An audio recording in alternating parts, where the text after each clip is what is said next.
Happy to be back. We've had a gap in coverage here, which, if you've been listening to Crossed Up, a Phillies podcast with Anthony and Bob Wankel at BW Crossing Broad, Anthony has taken a few shots across the bow about the fact that this podcast has not gone up recently, and so I'm going to take my moment here on the bully pulpit to face off with a man who, momentarily I had teamed up with on a game that I had never heard of called HQ, right? I cannot believe that you've never heard of HQ, Russ. You are like so in touch with like everything that's trendy. And HQ kind of has been around now, I don't know, I would say about 6 months maybe. Maybe even a little bit longer. I've been aware of it for the last 6 months.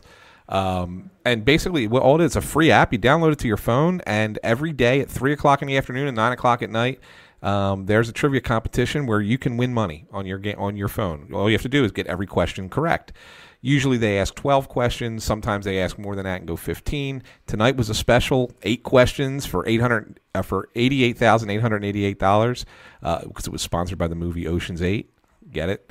And we got 7 out of 8. We got tripped up by freaking Andy Warhol. The most amazing moment of the night, and this tells me, I think, all I need to know about the people who played this game, is they presented 3 possible words, and they said, which one of these is from German? And it was noodles, waffles, and what was the other one? It was something dumb. It was something French. Vinegar. Oh, it was vinegar. Yeah. So it's like vinegar, obviously not. Waffle, stupid idea. It's Dutch. And of course, that led us back to noodles. And of course, the German word for noodles is Nudeln. Yeah. Nudeln. Yeah, everybody knew that. Yeah. Anyway, so we teamed up for that. And even though Anthony's been upset that we haven't been doing this podcast, and I've been upset, I haven't had my hockey fix. You know, a lot has happened in the hockey world since the last time we recorded an episode. I believe we're now 2 behind most of the shows and 3 behind Crossed Up at this point. So we've got some catching up to do. I thought we only missed like a week and a half.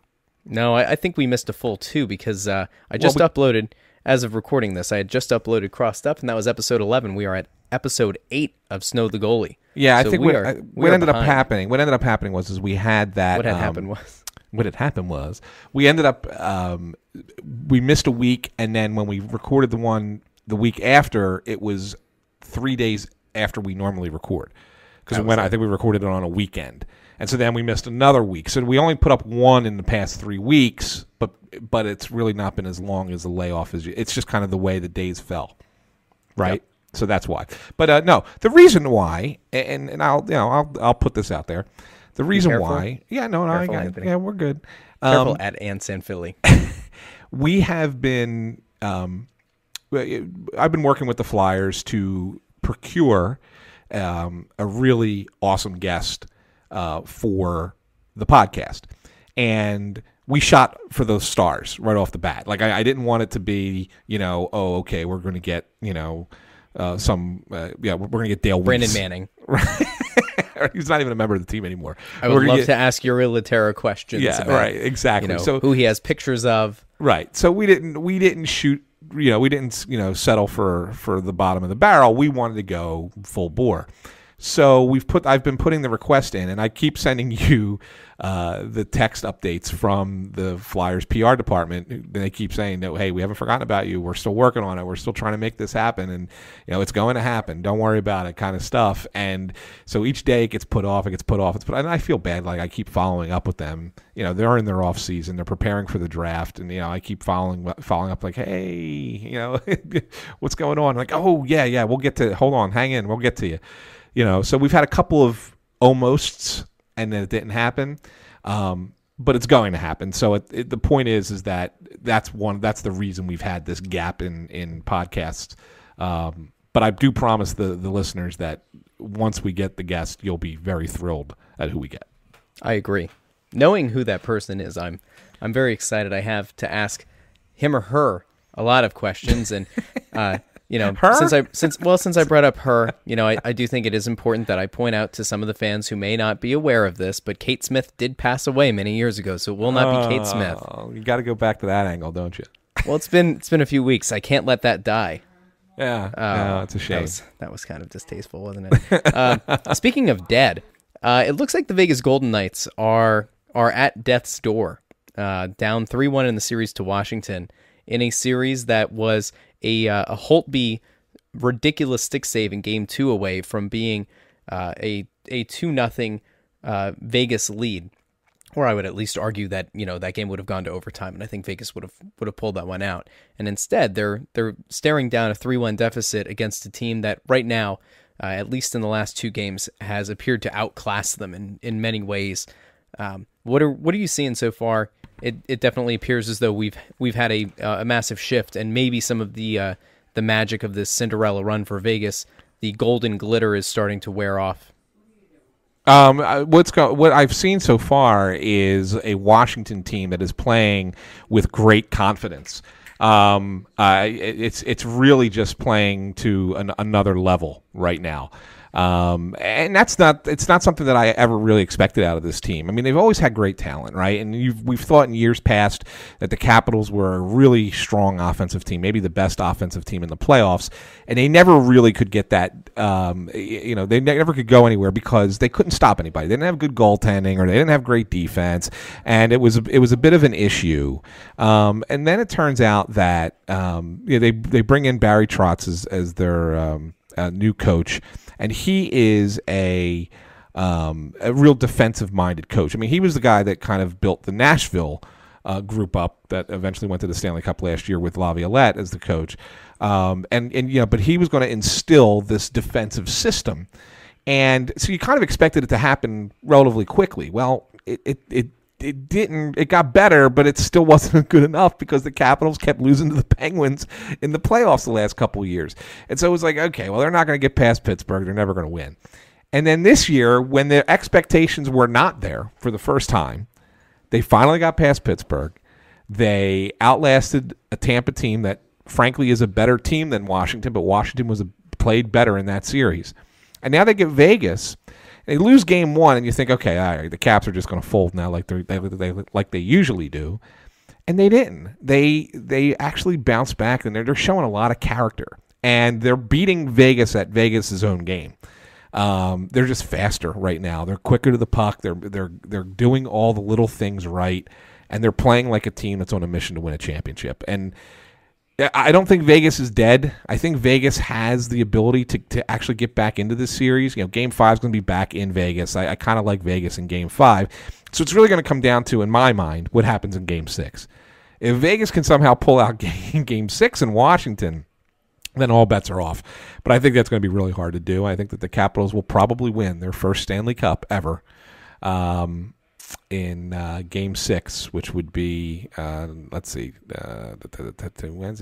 Friday, right? Friday night. It was what that would be. So So I think that's it. And I've been wrong all the entire playoffs. I don't know what the heck's happening with this playoff season, but I would have picked Vegas, and we didn't have the podcast to do it, but I would have picked Vegas to win this series, and here they are down 3-1. So what the hell do I know?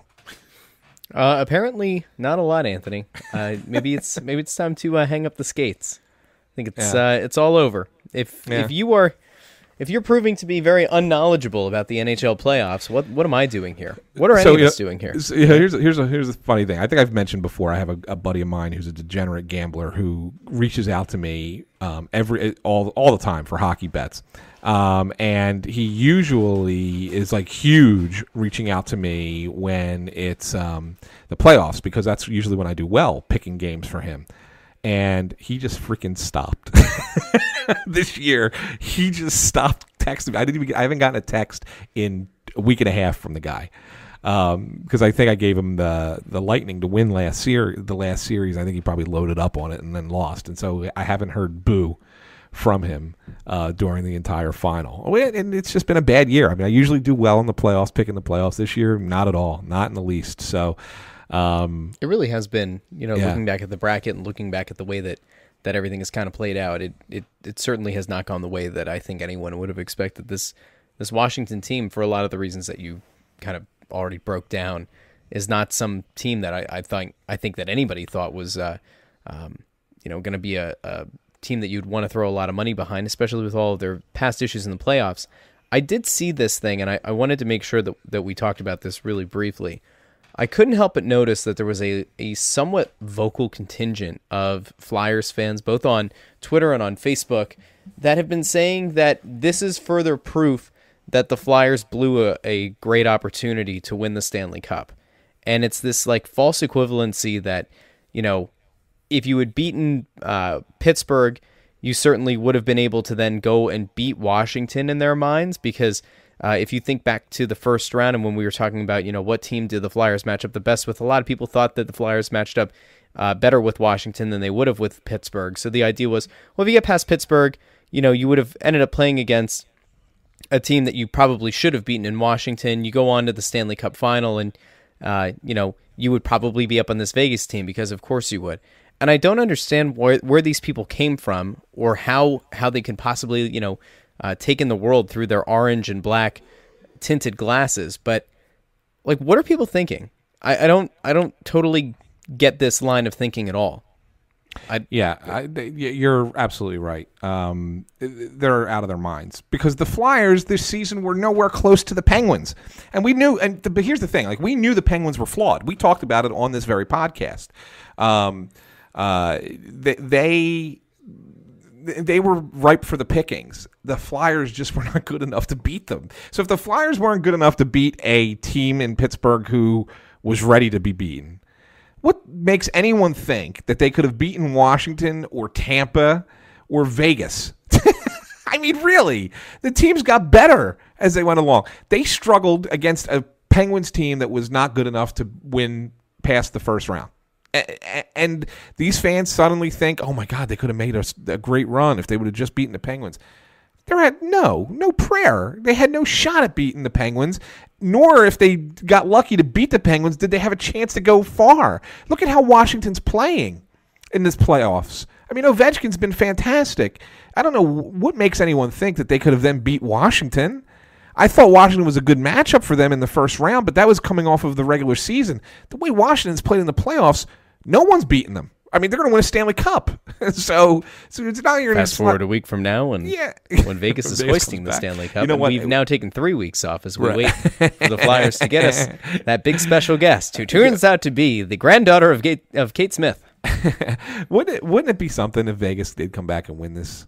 Oh my God! It would be like such a great underdog story. I mean, it's a great underdog story to begin with, but now you could be down 3-1 and come back and win in 7 games. That would be unbelievable. Would I put it over the Leicester City thing that you and I argued about a while back? Again. No, of course I wouldn't. But no, it would be fantastic. I mean, the thought did go through my head as I was watching Game 4, and it was very clear right off the bat that this was going to end up being a Washington resounding victory. I was interested in the third period. We'll get back to that in a second about the possible running up the score and all of the combat at the end. But the thought did pop in my mind. I was thinking about when Oklahoma City blew a 3-1 lead to Golden State on their way, as the Warriors went on to win the title. That kind of thought for some reason went through my head.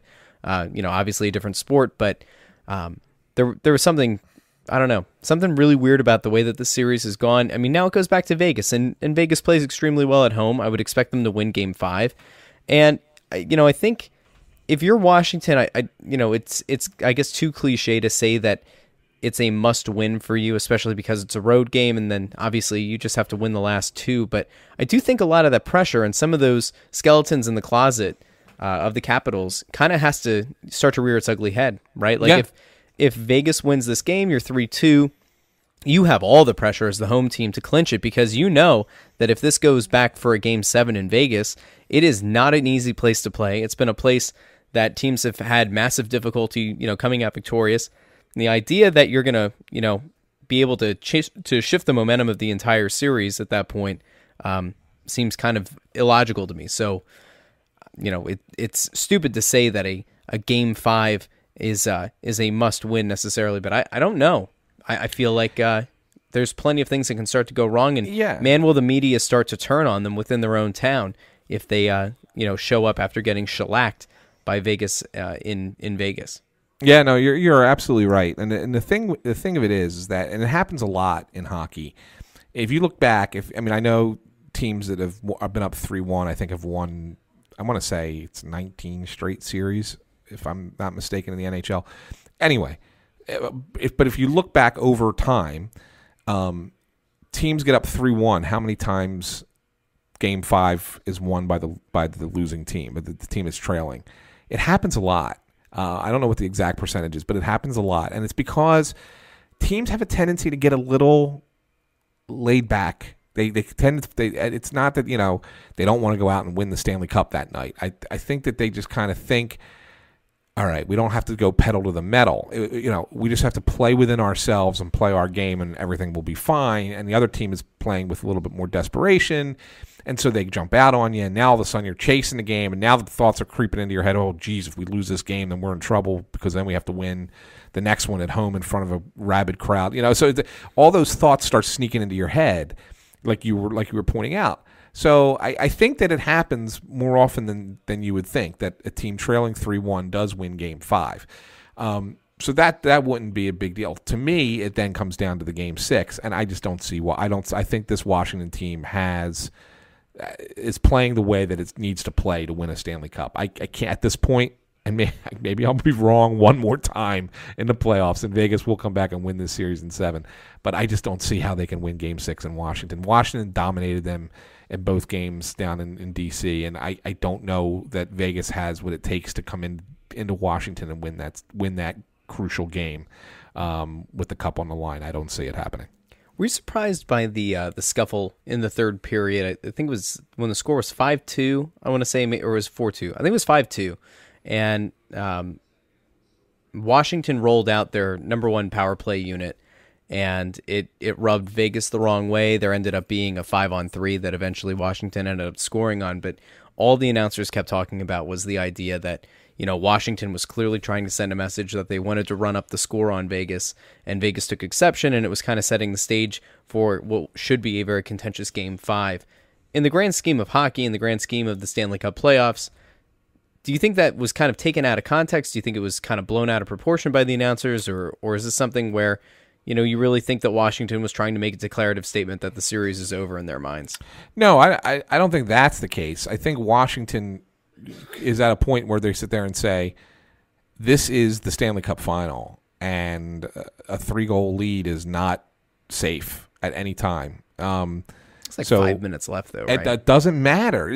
See, it's that mentality that if you say, we're up 3 goals, we can just put the other guys out there. Then all of a sudden, they don't play a lot of minutes together or whatever, and Vegas is pushing now. Maybe they steal a pass, they go down, shorthanded breakaway. Now it's a 2-goal game. Now they pull the goalie, right? Now it becomes the advantage is on in Vegas's favor, and you never know, they could tie that up. I've seen it happen. So look, if it's 7-2 and they do that, then maybe I think you have an argument. But 3-goal lead is not safe enough. I'm sorry, not in the Stanley Cup final, not ever. But I mean, really, certainly not in the playoffs. So for Vegas to get a little annoyed by that, I mean, that's not like there was no gamesmanship there by Washington. I think that they looked at it and said, this game still isn't over, and so if we get one more, then it's over. But if we, so let's send these guys out there and let's put it away. We're trying to win a Stanley Cup. I mean, this is, there is no, unwritten rules in the playoffs. This is the playoffs. This is what this is what it's all about. This is you're chasing that silver chalice. This is when it matters. I have zero problem with what Washington did.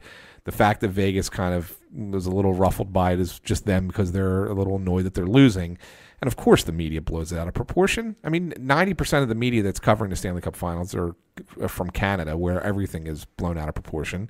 So, I'm not surprised by it. I mean, it's ridiculous, but I'm not surprised by it. So, according to the schedule, it looks like by the time we record next week, typically a Wednesday night or a Thursday, we could very well be sitting here with our tail between our legs as Vegas wins Game 7 and wins the Stanley Cup. That game is Wednesday, June 13th. So I'm certainly hoping for more action. As somebody who likes both the NBA and the NHL, the NBA finals have been an absolute disgrace, and they are probably not going to get any sort of competitive going forward. So I'd like to see one of the finals at least be somewhat interesting for more than 5 or 4 or potentially 5 games. So yeah, I mean it could. I mean, I don't think Vegas is out of it. I really don't. I don't think that they're just gonna go away. I mean, they got their season on the line and everything. That they're a great story and everything, and they're gonna find that fortitude to come forward and give a great game, especially since it's on home ice in front of their fans. I don't see them laying down at all. So I think Vegas is going to make it a series, and that's good. If Washington can win 3 straight, there's no reason that Vegas can't. No, you're absolutely right. You're absolutely right. Winning 3 straight games in a playoff series is not hard. Winning 4 in a row is hard. Winning 3 in a row, I mean, it's hard, but it's not as hard as you think. Yeah. Okay. So I agree. So there you go. Yeah. Let's kind of shift gears a little bit. Come back to our hometown Flyers. Well, it is a Flyers podcast after all. It is a Flyers podcast, which we've led off with trivia. A trivia game. We talked about our gap and our guest, he or she who will be our guest, the best guest of all time, believe me. So great, actually. Many people have told us how great this guest will be. So, all right, let's get around to some free agent targets for the Flyers. We were kind of talking about this off air, but the Flyers going into next season, as of right now, as the cap currently stands, without any kind of offers being made to restricted free agents at this point, sit on about $17 million in cap space. Of course, there have been some massive names that have been going around, both via trade and free agents, and we talked about them a while ago. I think we talked more about trade targets, and just in case somebody might have missed the episode where we kind of discussed that, just kind of want to break some of these down. And some potential names. Obviously, the biggest free agent to hit the market this year is going to be John Tavares. I looking at his contract now and kind of projecting out, how much I think he could end up making. He's easily going to make double digits, right, going into next season. Like we're probably talking a contract in like the neighborhood of $10 million per year. Fair? Yeah, that's probably right. You're fair on that. Yeah.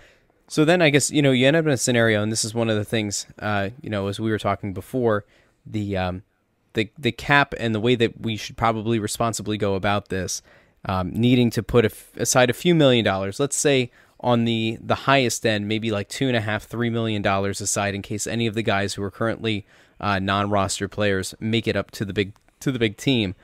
That leaves you with roughly $14.5 million or so. If you're going into next season, do you want to have, as great as Tavares is, do you want him to eat up $10 million of your, $14.5 million? Is it something that you would be interested in? Is it something that can shift the balance of power in the conference so much in your direction that it's worth that much of your cap? It's worth it for a guy like John Tavares. It really is. Do I think that the Flyers are going to be in on John Tavares? I do not. And that's not because I don't think that he would be good here. I think he'd be great here. But I just think that the Flyers are not. John Tavares has to play on your top line. And I don't know if you're, do you need another top line center? You have Couturier had the breakout that he had. He's going to he's a Selke finalist. And you already have Giroux up there. And you're probably going to have Voracek up there or Konechny. I mean, really, where does Tavares slot in? He's got to play top line. He can't be a second line guy. And I don't want to see you move Couturier down, because if you move Couturier down and you take him away from Giroux, he's not going to put the offensive numbers up that he put up this year. So that's the thing. I mean, Couturier has to play where he plays. He's going to be successful there, and he's got to get there. It's just that if you bring in Tavares as a top-line center, then you're bumping Couturier down, and he's reverting back to what he was previously, and that's not enough. That you need more out of him. So I don't think Tavares is a great fit on with this team, how it's currently structured. I mean, look, you can always make anything happen, right? You can always find a way. It's a good problem to have, right? All those phrases. I just think that the Flyers are committed. General Manager Ron Hextall is committed to a certain formula that he wants to use to build this team, and he wants all the best players to be their young players. Where does Nolan Patrick go if you bring in a Tavares? Nolan Patrick drops to your third line. He's not a third line guy. He becomes a wing. He becomes a wing, like all great young Flyer centers do at some point in life. No, right? I don't. The Braden Shen experiment once again. I don't see it. I just think that it's not the right thing. The Flyers have other needs, and that's, as great as it would be to play fantasy hockey and get John Tavares into a Flyers uniform, I don't see it. I'll throw a name at you that's got big money that could fit this Flyers system a little bit better, and he probably won't make as much as he's been making, only because he didn't have as great a year, but I think he fits really well, is Rick Nash. I know that doesn't excite you as much, but I think Rick Nash as a winger, I don't hate it. As a winger, fits and can play on your second line. He can play power play. He's actually a really good penalty killer, which is something the Flyers need. And he's 33, so you probably don't need to go. You don't have to sign him long term. I think his cap hit last year was 7.8, so you probably get him in the 6.5 range. And I think if you're willing to spend that money, that's a reasonable expectation. If you want to go the winger route, I think that's reasonable. But Hextall said at the end of the year that he wants a center who can play, who could kill penalties, and that's on offense. That's kind of what they're going to be looking for. So, Nash isn't really that center. I mean, I think you can find a way around it, but he might be going something even smaller when it comes to what he's looking for on offense. So I want to throw this out there because I know that there are plenty of people who've been, kind of to what you were saying before, playing fantasy hockey with Tavares. For that money, if it's me and I'm trying to figure out a way to kind of prevent the team from going into salary cap hell for the next 7 or 8 years, I don't want Tavares. I just don't. As a player, would I love to have him? Yes. But as I look at the Flyers' cap projections going forward, we're a year or so removed from an offseason where we thought that Jake Voracek was on the downside of his career. Voracek is 28. Kovalchuk is currently 27. He'll be 28 when the season starts, and Voracek will be 29. Voracek is still on the books. He doesn't come off the books until 2024-25. You still have 4 years of Claude Giroux making just under $8.3 million per year. You can't afford in the middle of a rebuild to go and continue to add to a top-heavy offensive core. It just doesn't make sense. He's not young enough. If he were a 22-year-old guy that were hitting the free agent market for whatever reason, then at that point I'm fine with throwing out the can't refuse possibility, like throwing out the biggest contract you possibly can. That's fine. Go with the Mike Richards special, the 10-year or whatever deal. But looking at it, the Flyers' salary as currently constituted, you've got two guys combined that are making $16.6 million of your cap between Voracek and Giroux. It just doesn't make sense. If it's me, I would rather see them go after two wingers. And I said before that I'm a big fan of the idea of going after Ilya Kovalchuk. I don't know what he's going to make. I don't know if he'd be interested in playing for the Flyers. But if I'm looking for somebody who I know can, put a puck in the back of the net, somebody who's certainly going to be had on a short-term deal, if we're talking about a 1 or a 2 year contract for Kovalchuk at 35, I'm fine with that. And to kind of add on to something like you were kind of proposing with Rick Nash, I mean, if I'm going to spend anywhere between $10 and $12 million against the cap next year, all it takes is a Wayne Simmons trade away to clear about $4 million off your cap for next year. You can probably get some kind of asset back, which is good, in either a young player or a potential draft pick, or as part of a moving up in the draft. I would rather see them go in and bring in two vets. Bring in two vets now I know Kovalchuk has had some issues, with being a bit of an arrogant guy and walking away from the league in the past, but there's still something to be said for being a consummate professional in terms of preparation for games, like Kovalchuk has been, kind of like the way that Jágr was a great mentor for both Voracek and Giroux at his point. And I think Rick Nash can kind of serve a similar role for some of the young guys on this team. And if you bring both of those guys in, you're bringing in two guys that know how to score in a variety of ways. And is that fantasy hockey? Absolutely. But if I'm looking at using the cap space that you have available to you without crippling you long term, those are two moves that if we unite together here, like we did in that HQ game, I think I think It's not totally plausible, but man, it would make a very dangerous team and a very deep team at that. Except you still won't have anybody on defense, because if you're signing those two guys, you're not gonna have enough money to sign somebody on defense. So that's another thing to keep in mind. I mean, so if you can get one of those names, and if you do, then you're going to go a little cheaper on defense, or do you go after a bigger name defensive player and maybe find a depth forward? I think that's all they're going to do. I really don't think they're going to go more than two players here. And the guys a guy I like, of course, on defense is John Carlson, who's playing currently right now in the final for the Capitals. I think he would be a nice addition to the blue line. He's gonna get a raise. I mean, he's 28. He's a right-hand shot, which is rare. 67-point guy, defenseman, plays 25 minutes a night, and his cap hit currently is under $4 million. So, like, there's a guy that is going to get big money in the offseason and probably sign even a longer term. Since he's only 28, he's probably going to sign a 5-year, 6-year deal.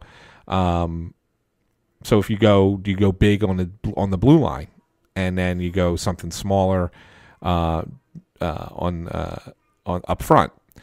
But another name, and I think I threw this out on an episode earlier, that I think is more realistic. The New York Islanders have a defenseman who's 27, who's now an unrestricted free agent, who barely played this past year because of injury. His name's Calvin DeHaan. I know the Flyers like him. I knew they liked him when he was available to be drafted. I know that they've thought, they've liked him for a long time. Not a big offensive-minded defenseman, but a real solid, smart defensive player. Can play 20 minutes. He could be on your second pair. He made 3.3 last year.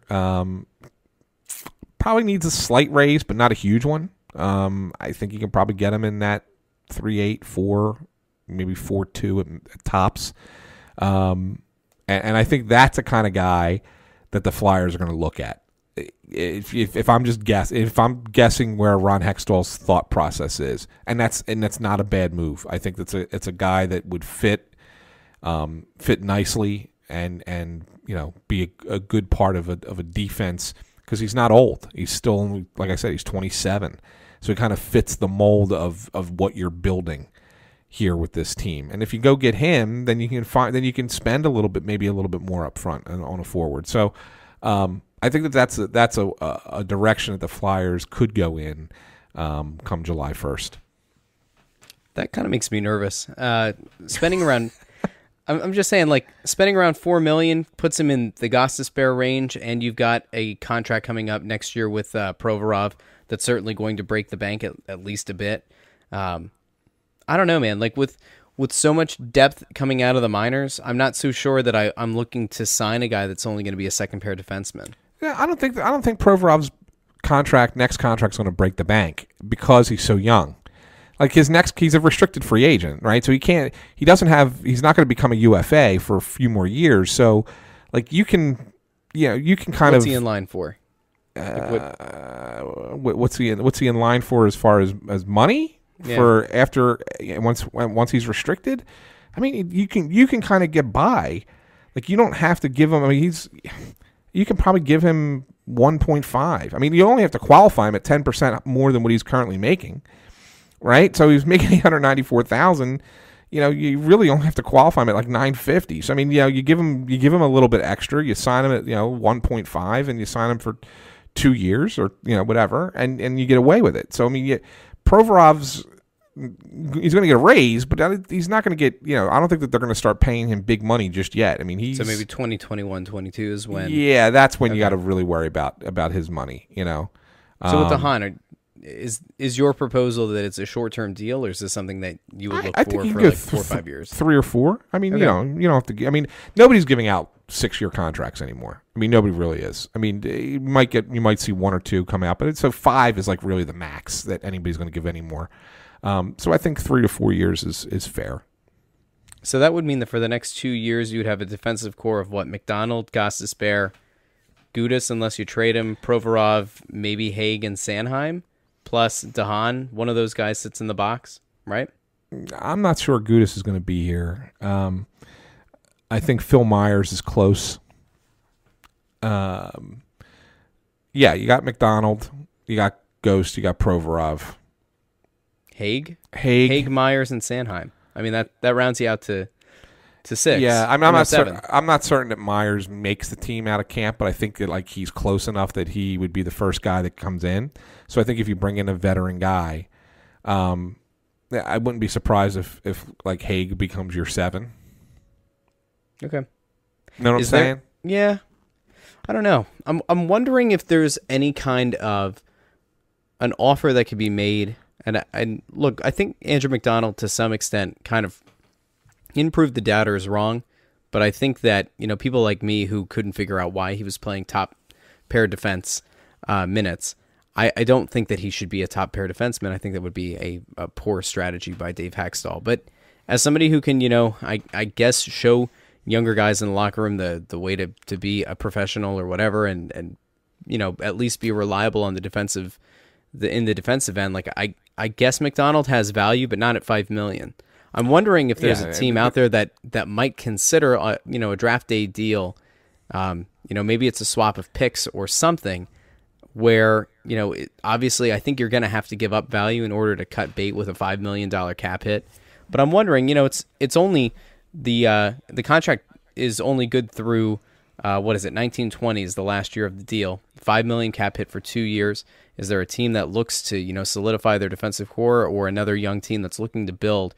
Is this a moment for like a Carolina Hurricanes to I don't know, try to piece things together? Is it a situation where he goes out west and kind of works with the young core, and it's helps them get to the salary floor, whatever that team is, and kind of helps solidify things and kind of helps the Flyers in taking the biggest cap hit on defense out of this strategy going forward. That sounds fantastic, but the thing of it is I would guarantee you that Hextall for the past couple of years has tried to unload that contract and hasn't been able to. So I don't know. Maybe if it gets closer. I mean, the thing of it is with McDonald's contract is if this was his last year coming up, I think it would be easier to get rid of it. I think he's easier to move next year, because it'll only have 1 year left at $5 million, and a team that's rebuilding wouldn't mind taking in a veteran guy like that on your roster, on their roster. I think McDonald is on your team for 1 more year, and I think that's just the nature of the contract. I guarantee you Hextall's come up with a couple of things like this, and hasn't been able to make it happen yet. So, you settle for Andrew McDonald on your roster. He's not going to kill you. You're right. He's not a top pair defenseman, and nor is he worth $5 million. But if you could take the $5 million out of the equation and just say, is Andrew McDonald an NHL quality defenseman? He is. Further down, he probably belongs on your third pair and can fill in on your second pair. He can play some penalty kill and be fine. He's got a pretty heavy shot when he decides to shoot the puck. I think that he's a serviceable guy in that regard. And I just think that too many people get caught up in the fact that he's got a bad salary and that he was playing some top minutes with Provorov at the beginning of the year last year. And I think that that's where everybody kind of got caught up in it. But I mean, he belongs on the roster, and there's no question about it. And if anybody says that he doesn't, it's because they are just foolish. I mean, they just want to just say, "Oh, play all the kids all the time." You just can't always do that. He belongs on the roster further down, and he will be fine. And for 1 more year, I think that's going to be the case. I don't want our free agent extravaganza to end on an Andrew McDonald potential down note. So let me ask this: what are the odds that James Van Riemsdyk is at least given any kind of a significant look by the team? Again, I don't know honestly, I don't know if I'd really want him back. I'm assuming that he's going to make probably somewhere around $6 million. There's probably a team that's going to try to throw him a 5-year deal. He might get 6.5, to be honest with you. And he's 29. He's a goal scorer, but he doesn't give you much else besides that. I mean, and that, I'm sure people will take it. He scored 36 goals and he averaged less than 15 minutes a game, right? So I mean, he's a power play guy. But he's not there we go. Rick Nash and James Van Riemsdyk. What could possibly go wrong? I know, right? JVR he's not a guy who you can rely on to go play some PK. He's not a penalty killer guy. So I mean, I don't see it. I don't think they would consider that as a possibility. I just don't. I don't see it. I don't see that as a thing. There's a couple of other guys who they might consider. There's no way that they consider going way above the market value and try to bring in James Neal, right? No, I don't think Neal's going to leave Vegas, but yeah, I don't think he's. I don't think he's a fit. I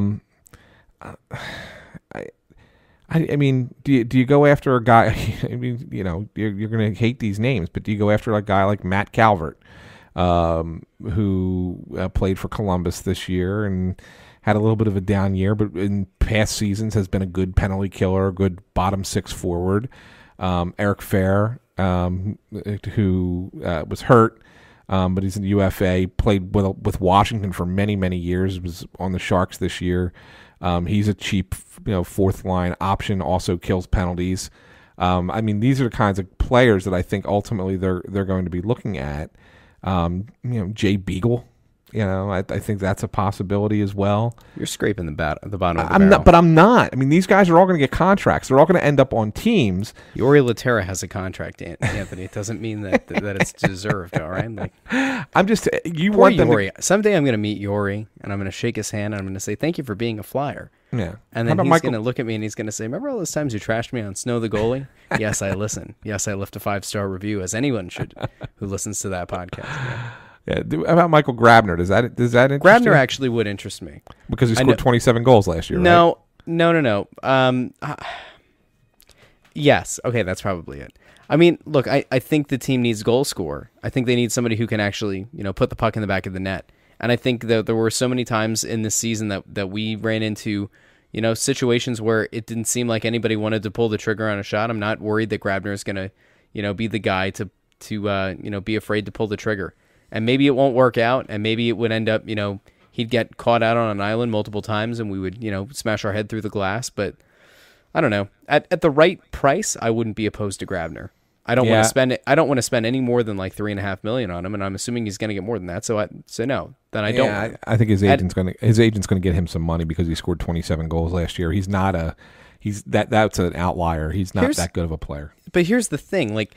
We've seen this in free agency before. If he waits, too late into the offseason because he thinks that his value or his agent thinks his value is much higher than what the market dictates, and you're looking at it, a few weeks prior to the season starting, and he doesn't have a deal, then maybe at that point, if you're the Flyers, you do consider a bigger money offer on a very short-term deal. I don't know, maybe, possibly, maybe not. No, I wouldn't go there. I mean, he kills penalties, and he would. Where he would really help? The shootout. Stop. He's okay. a good shootout. End the podcast right there. He's a good shootout ladies and gentlemen, guy. Thanks for listening. We'll be back next week. No, but seriously, I mean, that's where he would help. I mean, but no, I wouldn't. I don't think that he's got. I don't think that the value is there. I mean, what he's going to be making because he scored 27 goals. I don't think he's worth $3 billion. I just don't see it. Who knows? Maybe the Flyers do. I don't see it. I just don't. All right. I know that we had talked about trade targets a while back. I think the number one guy in your list was Erik Karlsson, a guy who had been, potentially on the move in the last trade deadline. It was somebody that his name had been constantly in conversations. I'm going back and forth because I don't really know how active the Flyers are going to be in the trade market for a vet. I feel like, as per a previous conversation we had, it's more likely that they try to combine some assets and move up in the draft. Maybe they swing a deadline deal or a draft night deal. I don't know if I can't, in my mind, I can't see Hextall letting go of the young pieces that it would require to get a guy like Karlsson. I don't see him packaging like a Philip Myers and a Sanheim or a Sanheim and a Lindblom or something. I don't think it would require you to trade a lot of the prospects you have now, but I certainly think that the deal is potentially there if you are willing to move those 2 picks in this draft coming up, the 2 first rounders at 14 and 19, and maybe even throw in a prospect that can that you already have, but not like a top tier guy. How about 14-19 and a window to negotiate the exclusive rights to Peter Mrazek? Was that No, that won't do it.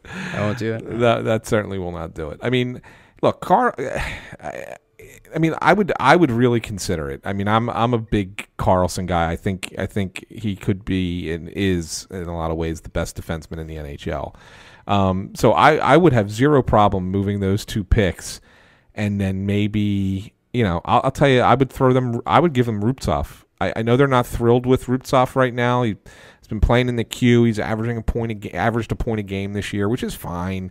But if you have a first round pick who's a center on a team in the Quebec Hockey League, you expect him to be putting up 1.5 per game, almost to 2 points per game.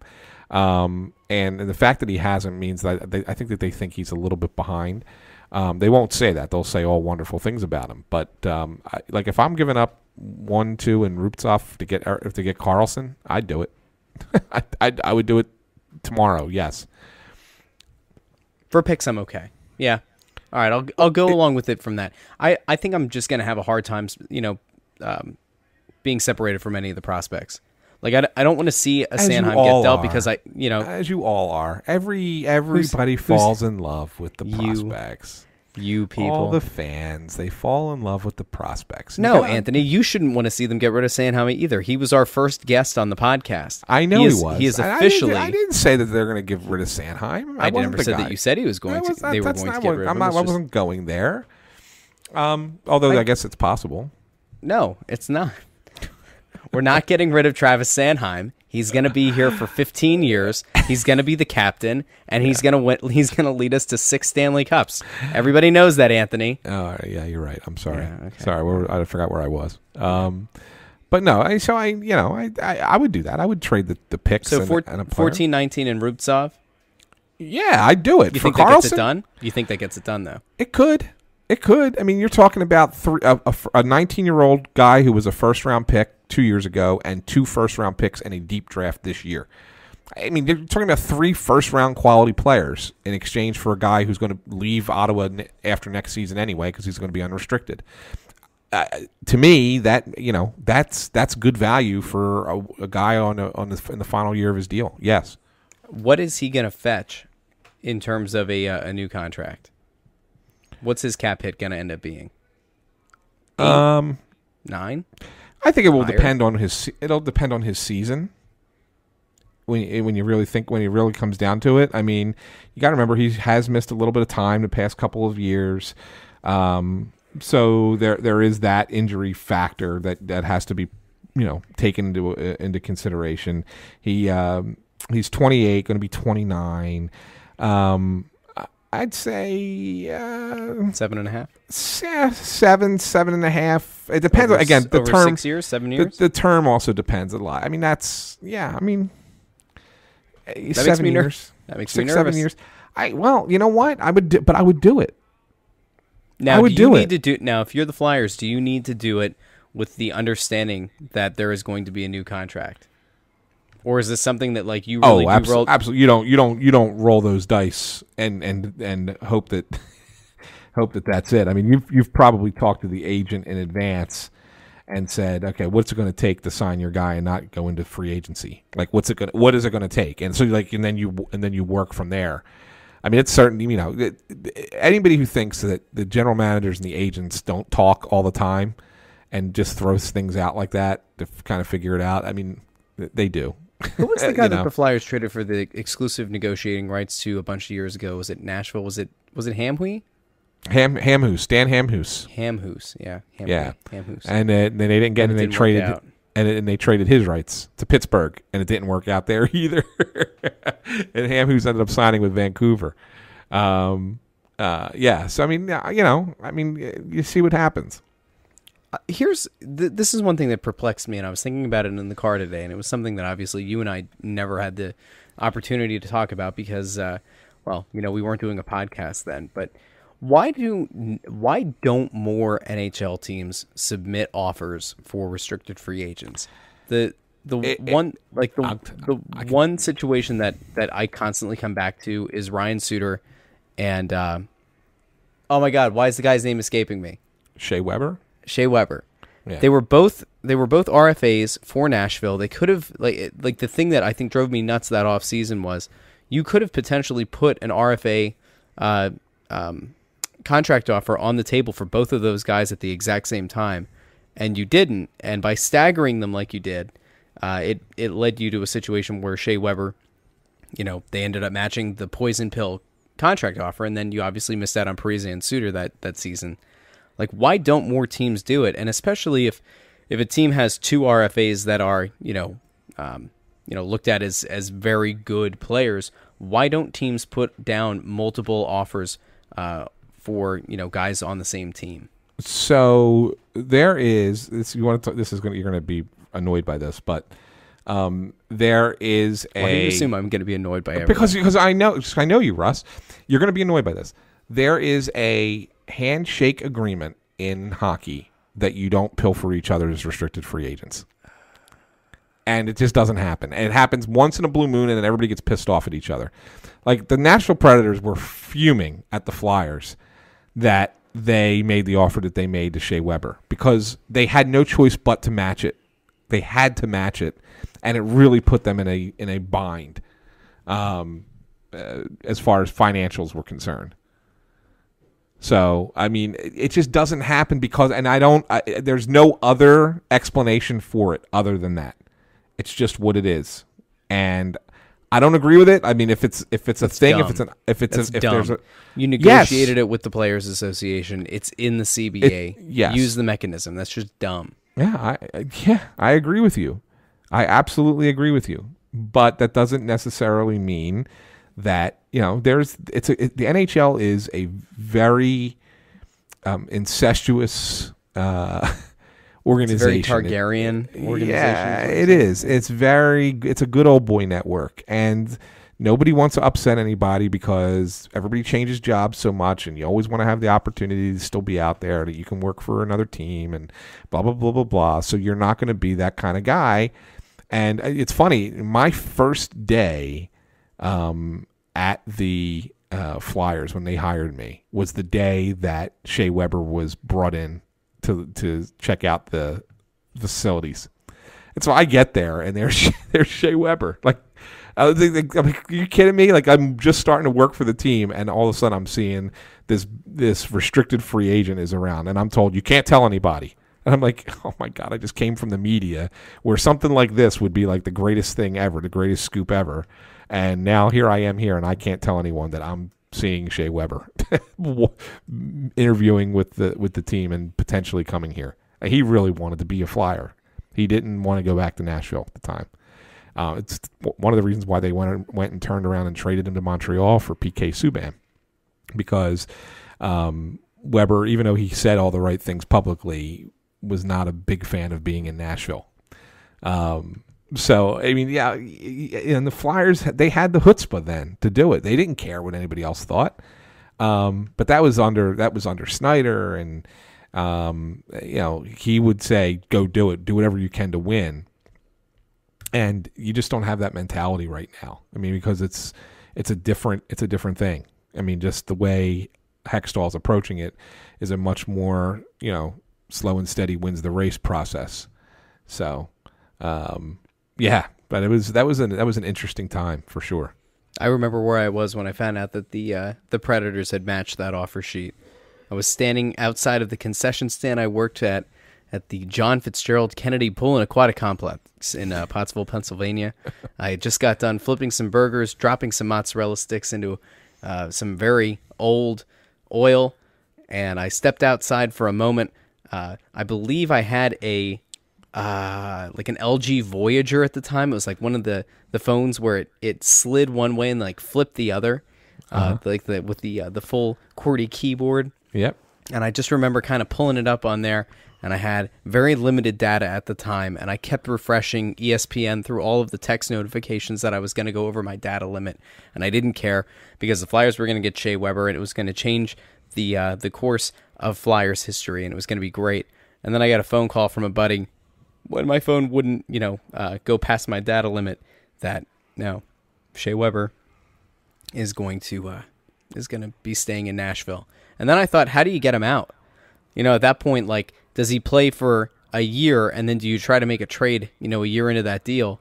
And all I kept thinking about, and it was like the most psychotic thing I think I've ever done. I just remember flipping burgers, and as I would just go, poison pill, the poison pill, the poison pill. They tried to serve up Nashville a poison pill, and Nashville had to match. Again, that's why I keep coming back around to this, and it again, like, this is the thing that haunted me the most about that offseason. But they ended up after Weber's offer sheet got matched. Didn't the Flyers put out an offer sheet to Suter, and then that didn't get accepted? He went elsewhere, right? No, they didn't put out an offer to him. Really? No. There was talk about it, but it never actually came to be. Okay. Yeah, they were immensely disappointed. They structured that contract in such a way that they thought that there's no way Nashville matches this, and then Nashville did. So it was structured. It was ingenious. I mean, you got to give. I guess Barry Hanrahan was the guy who's the assistant GM who's in charge of contracts. Still is for the Flyers. Got to give him a lot of credit because the way he put that contract together, it really looked like there's no way in hell that this team is going to match this. Nashville doesn't have the wherewithal to match this contract, and then they did. And then they realized that if they were ever wanted to be competitive again, they needed to move that contract. And so they did. They moved it to Montreal for Subban. And then, lo and behold, they became a Stanley Cup finalist. And they had the best record in hockey this year. And it's because they were able to get rid of the Shea Weber contract that the Flyers drew up for them. And now Montreal's saddled with it. So it's really kind of interesting how that all came to be. And it was a poison pill, and they swallowed it. But they were able to find the antidote. What is that? You talking to me? What was that? What was what? Didn't you hear that sound? It sounds like something on your end. What was that sound? I don't know. I didn't hear anything. Okay. You didn't hear anything? No. Was it your clock? Is your clock? No, it wasn't the clock. No. It sounded like right. Fireworks. It just kind of happened. I was like, whoa, what is that? I could take this out, but why would I edit it out? It's a great moment. I know that we talked about potentially getting into the draft. I think we should hold off. Well, we'll save it. I think the Shea Weber stuff is a depressing enough note to kind of end on. Yeah, we can save the draft because the draft's coming up on the 22nd, and I think there's going to be a media availability to talk about the draft before we would meet again. So I think that it's probably worth waiting to talk about. I can give you my early read on the draft, but it would probably be better to hear it when they after Hextall talks to the media. So, all right, I think that's fair. Yeah. So I guess next week. Hopefully sooner, we will get this thing worked out with the guest, Yes. who will hopefully, bring some legitimacy in terms of opinions on the Flyers and Flyers-related things. We'll see if it happens or not. It should. If it doesn't, I know that we are also in talks with at least a group of people and then potentially another pretty large name that we've talked about potentially bringing in as a guest for the podcast. So those things should all be working out. I have a really a weird feeling that one of these dominoes is gonna fall, and then all of the other ones are just gonna go into place, and we're gonna go from weeks of saying there's gonna be a guest coming on to like 3 straight weeks of guests with a ton of guests, right? Which is fine. So, I mean that's a-okay with me. Yeah, and that's okay. It'll happen. Since you and Bob like to do the across the league kind of wrap up on Crossed Up. I was just perusing. One last thing? Yeah, I was perusing the interwebs, and I saw that it's not hockey related at all, but Kevin Durant surprised a bunch of kids that he mentored from the Boys and Girls Clubs in California, and he told them that he's going to pay for their first year of college. So that's nice. That's nice awesome. Moment. That's great. That's really good stuff. It's over. Let's see. He committed over $13 million to community causes this year, and I guess that doesn't include the money that he's going to pay for these kids to go to college, but that's great. That's using an awesome platform and using money and all that. Hey, here's a fun little hypothetical, Anthony.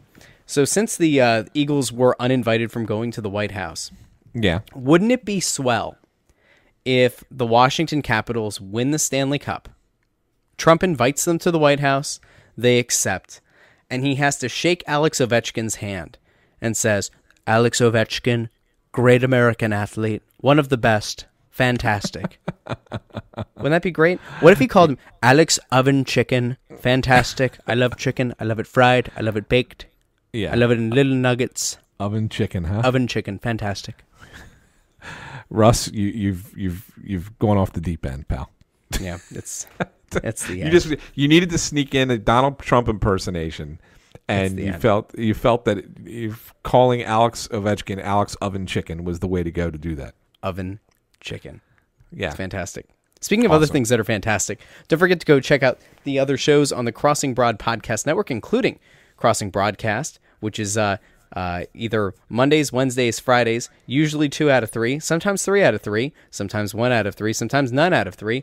But we bring you the finest in all of Philadelphia sports, Monday, Wednesday, and sometimes Friday, or sometimes you get it.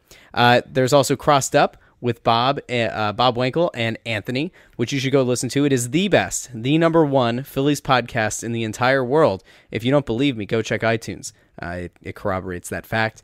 Also, there is It's Always Soccer in Philadelphia with Kevin Kincaid. Over the weekend, he had Philadelphia Union great Sebastian Letou on at his house for a special 50th episode edition of It's Always Soccer in Philadelphia. And on Crossing Broad FC, Phil and I broke down the UEFA Champions League final, and we began to kind of look ahead to some club things that are going to be going on in the fall.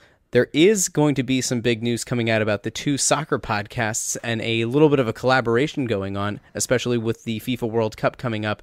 And I believe it's 8 days at this point, which is Are you guys like going to do mind-boggling. like 4 of you together on the same podcast? Whoa! Don't go getting ahead of yourself here, Anthony. What do you want to be part of that round table? We'll make it a round table for you No. there, pal. I you gonna went watch? I had my soccer fill when I went to the Union a couple weeks ago to see them beat Real Salt Lake. Yep, there you go. Enjoy that. Yeah, that was it. I got great, my right? I got my soccer fill in. I was Do you watch awesome. the World Cup at all? I have. I mean, yeah, but the two countries I had interest in, neither one of them are there. The U.S. and Italy. Yes, of course. Okay.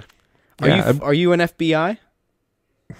Are you a full-blooded Italian? I Anthony? am a full-blooded Italian. Yes. All right, so you don't even have another 100%. team to cheer for. Okay. Yeah, no. And I'll tell you, my old neighborhood down in Overbrook in West Philadelphia, when Italy won a few years back, they went crazy. I mean, they were like turning cars over. They were 2002. Well, I don't remember what year it was. You're making me. You're going to go way Anyway, back. continue. Sorry.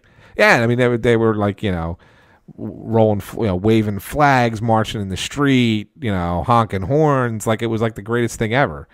I'm like, dude, seriously, it's just the World Cup, and we live in just the World Cup. and we live in Philadelphia. Like, come on, but that's all right.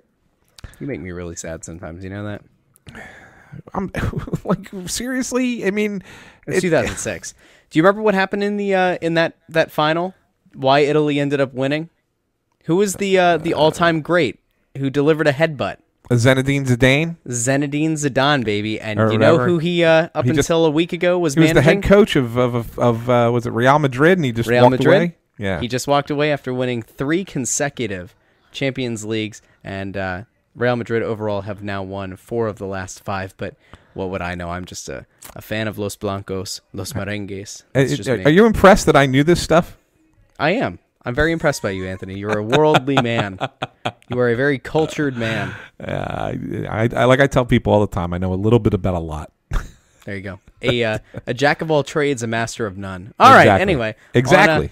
On that bombshell, it's time to end. Thanks again for listening. And as always, don't forget to go wander over to iTunes/Apple Podcasts. Leave a review. A 5-star rating is swell, but a 5-star rating plus a review is great. We'll read it on the show. Love us, hate us, leave that 5-star, and we'll read it on the show. Until next week, or until we are able to procure that fantastic guest who I know is listening to episode 8 of Snow the Goalie. I'm Russ Joy at Joy on Broad. That's Anthony SanFilippo at AntSanPhilly. Hit us up on Twitter, and we'll be back soon to bring you the best Flyers content this side of the Mississippi.